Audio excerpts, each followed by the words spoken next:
Welcome to Astronomy Daily, your go-to podcast for the latest and greatest in space and astronomy news. I'm Anna. And I'm Avery. We're so glad you could join us today as we dive into some truly fascinating developments from across the cosmos and right here on Earth. That's right, Avery. Today we're going to be talking about NASA's ambitious plans for a nuclear reactor on the moon, a surprising new study that redates Earth's oldest impact crater, and a breakthrough discovery of a potentially habitable super-Earth. We'll also cover the crucial sunshield installation on the Nancy Grace Roman Space Telescope, preparing it to give us an unprecedented look into the infrared universe. So buckle up, because we've got a lot of exciting news to discuss. Let's get started. First up, let's talk about NASA's incredibly ambitious plans to power our future lunar outposts. It seems the agency is really kicking things into high gear when it comes to getting a nuclear reactor on the moon. That's right, Anna. For a few years now, NASA has been working on a 40-kilowatt fission system aiming for a launch by the early 2030s. But now, Interim NASA Chief Sean Duffy is pushing for an even more aggressive timeline and a more powerful system. That's a significant jump. Politico reported that Duffy's new directive, which was set to be released recently, orders the agency to solicit industry proposals for a massive 100-kilowatt nuclear reactor to launch by 2030. This is seen as a critical step for the Artemis program, which aims to return astronauts to the lunar surface and establish permanent bases there around the same time. And nuclear power is truly essential for that vision. Solar energy simply isn't a great option for a crewed outpost because the moon rotates so slowly. A lunar night can last about 2 Earth weeks, which means no sunlight for an extended period.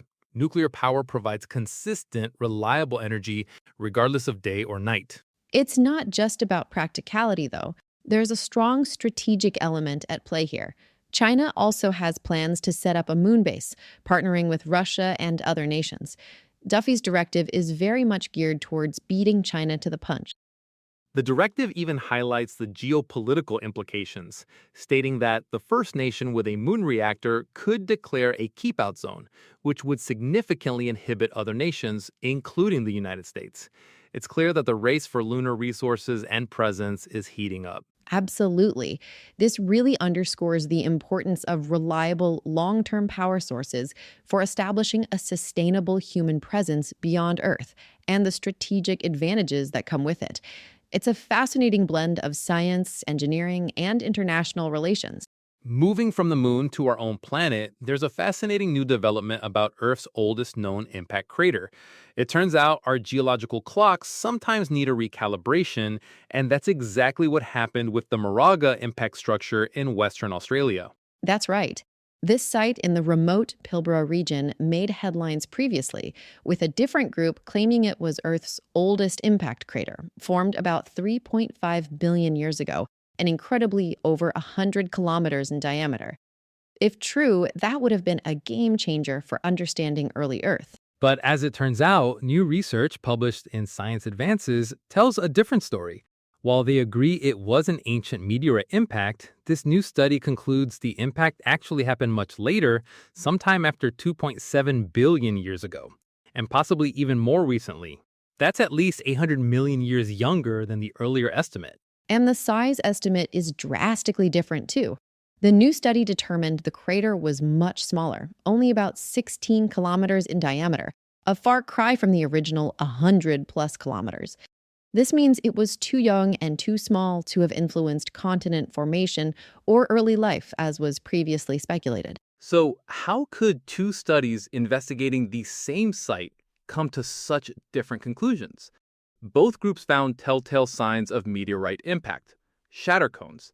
These are unique conical imprints of shock waves that pass through rocks, and their presence confirms it's an impact site.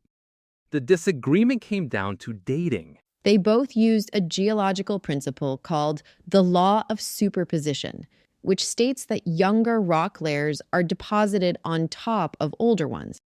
The first group found shatter cones within and below a sedimentary layer known to be 3.47 billion years old, but not in younger rocks above it, suggesting the impact happened during that 3.47 billion year period. However, the newer investigation found Saturn cones not only in those same 3.47 billion-year-old rocks, but also in younger overlying rocks, including lavas that erupted 2.77 billion years ago. This crucial detail meant the impact had to occur after the formation of the youngest rocks containing shatter cones, placing it sometime after 2.77 billion years ago. The precise younger age is still being worked on with isotopic methods. It's a fantastic example of how science is a self-policing sport. Initial claims are based on available data, but new observations can modify or even overturn them.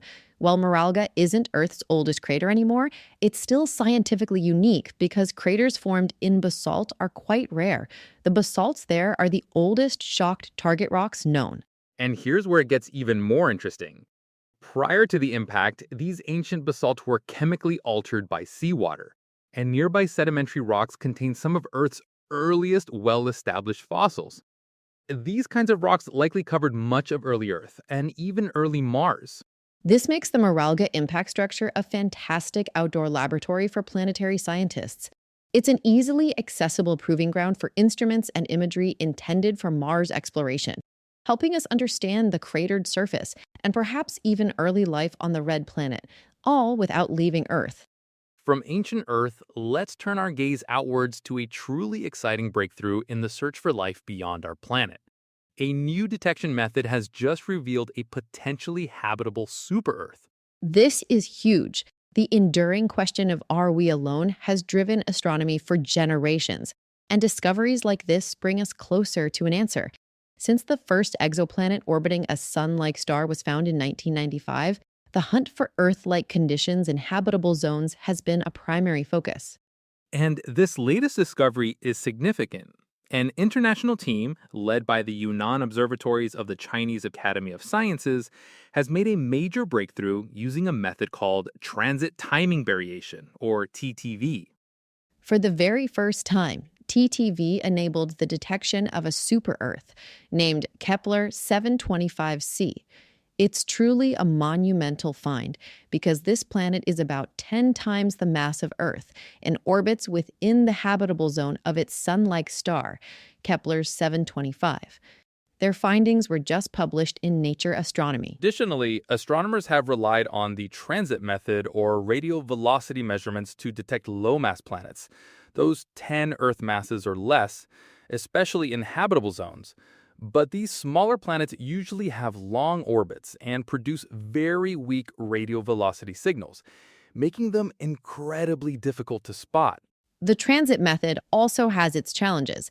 It only works if the planet's orbit aligns perfectly with our line of sight, which is uncommon for planets with long orbital periods. Even if they do align, the light changes can be too dim and brief to be confidently identified, meaning many potential discoveries are missed. This is where TTV comes in as a game changer. Kepler 725c is a non-transiting planet, meaning it doesn't pass directly in front of its star from our perspective. The team successfully inferred its mass and orbital parameters by analyzing the TTV signals of Kepler 725b, a gas giant in the same system that does transit. Kepler 725c orbits a G9V host star with a period of 207.5 days. It receives roughly 1.4 times the solar radiation that Earth does, placing it within the host star's habitable zone for part of its orbit, which definitely makes it a strong candidate for habitability. What's so revolutionary about the TTV technique is that it doesn't require an dead-on orbit or rely on those super high-precision radial velocity measurements. This makes it uniquely suited for detecting those small, long-period, non-transiting habitable planets that are otherwise extremely difficult to discover. It fills a critical gap in our current exoplanet detection methods. Based on this study, missions like the European Plato and Chinese ET, or Earth 2.0 missions, once operational, are expected to greatly enhance our ability to detect a second Earth. It's a huge leap forward in the search for another habitable world. Speaking of advanced technology pushing the boundaries of discovery, let's talk about the Nancy Grace Roman Space Telescope. Technicians at NASA Goddard Space Flight Center have been busy installing crucial components like the solar array sunshield. That's right. This shield, made up of 6 panels covered in solar cells, is essential. It's designed to provide the observatory with power, while simultaneously keeping its sensitive instruments cool throughout its mission. This marked a major milestone, completing the telescope's outer section. And just recently, NASA announced they finished installing the 2 panels of the lower instrument sunshade on Roman's inner segment.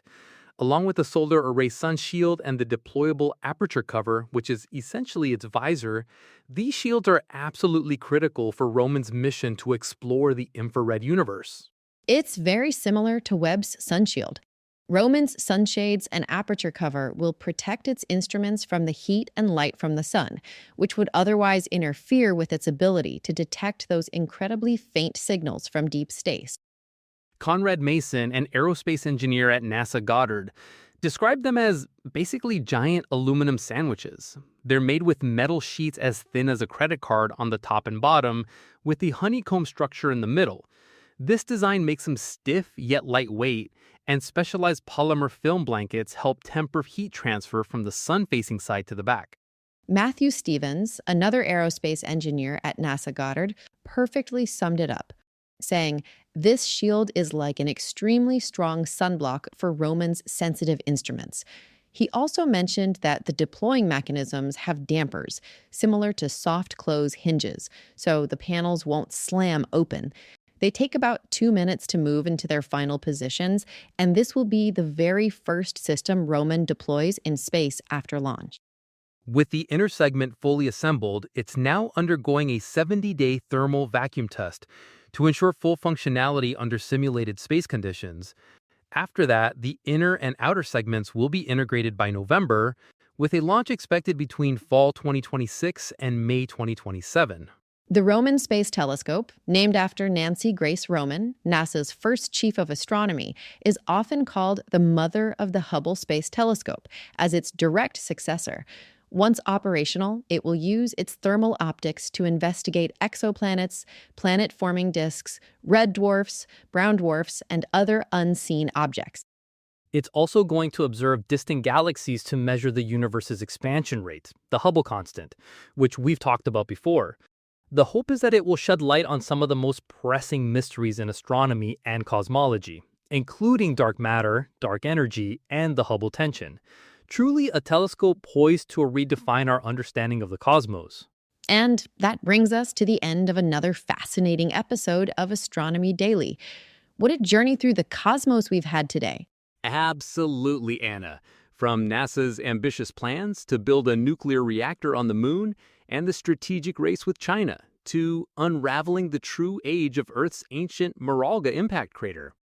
And let's not forget the exciting discovery of Kepler 725c, a potentially habitable super-Earth found using that innovative transit timing variation method. It really boosts our search for Earth 2.0. And of course, the progress on the Nancy Grace Roman Space Telescope, with its crucial sun shields getting installed, preparing it to peer into the infrared universe and help solve mysteries like dark matter and dark energy. It's been an incredible day of space news, and we hope you enjoyed joining us for all the updates. Thank you for tuning in to Astronomy Daily. We love sharing these cosmic stories with you. Until tomorrow, stay curious and keep looking up.